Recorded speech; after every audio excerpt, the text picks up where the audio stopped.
سلام دوستان عزیز، میخوام راجع به رفع نم و نشتی از سقف دستشویی توالت ایرانی بهتون بگم. توالت ایرانی دارای 3 بخش: کف، سیستم آب و فاضلاب و آیق‌کاریشه و معمولا اگه دچار مشکل بشه یا از سقف زیرین لوله‌هاش به این شکل در میاد و کاملا مشروطه، یا مثل این شکل از حالت طبیعی خارج نشتی پیدا میکنه. دو راه ما داریم برای برطرف کردن همه دستشویی یا چکه از سقف پایین: کمپلت کف برداشته بشه، دوباره لوله کشی جدید و ایزولام جدید.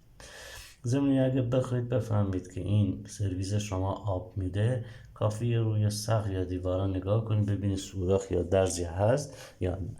روش دوم که بدون اینکه تخریب بشه، بدون اینکه ظاهرش عوض بشه، با یه سری ترکیبات ضد آب یا واترپروف با خاصیت آبگریزی، بدون اینکه کف برداشته بشه یا تخریب بشه، این عایقات ترکیب میشن و از طریق دهنه فاضل آب تزریق میشه و معمولا 2-3 ساعت کار میبره و ضمانت کتبی هم داره. کار موفق باشید.